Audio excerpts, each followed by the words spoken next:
اور آج امت مسلمہ کی حالت جو ہندوستان کے اندر ہے، ہماری صفوں میں کوئی مایوسی نہیں ہونی چاہیے۔ آج جو حالات ہندوستان کے اندر چل رہے ہیں ایسے نہیں رہیں گے۔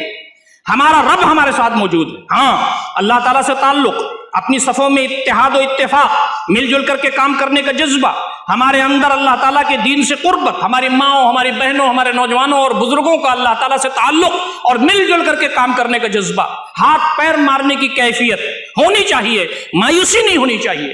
یہ زمین اللہ تعالیٰ کی ہے، ان الارض یرثها عبادی الصالحون، یہ زمین میری ہے، میں اپنے نیک بندوں کو اس کی میراث دوں گا۔ وہ وقت آئے گا کہ انشاءاللہ العزیز اللہ تعالیٰ نے اپنے نیک بندوں کو اس زمین کی میراث دیا، آئندہ بھی اللہ رب العزت اپنے نیک بندوں کو میراث دے گا انشاءاللہ العزیز۔ لیکن یہ جو پیریڈ ہے، یہ آزمائش کا پیریڈ ہے، تو کبھی بھی مایوسی کی ضرورت نہیں۔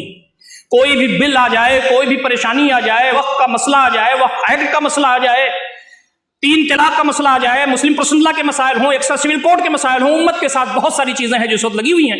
یہاں معاش کا مسئلہ ہے، روزگار نہیں مل رہا ہے، جو لوگ روزگار کر رہے ہیں ان کے لیے گھیرا تنگ ہو رہا ہے، کوئی پریشانی کی بات نہیں ہے۔ انما ربی سیہدین، ہمارے ساتھ ہمارا رب موجود۔ امت کبھی ضائع نہیں ہوگی، اللہ رب العزت پر ایمان لانے والی امت، اللہ تعالیٰ کے دین کی خدمت کرنے والی امت، ایک کلمہ پڑھنے والی امت، اللہ رب العزت کی تعریف کرنے والی، نبی اکرم صلی اللہ علیہ وسلم کی منقبت میں گفتگو کرنے والی اور نبی اکرم صلی اللہ علیہ وسلم کے راستے پر چلنے والی امت کبھی مایوس نہیں ہونی چاہیے۔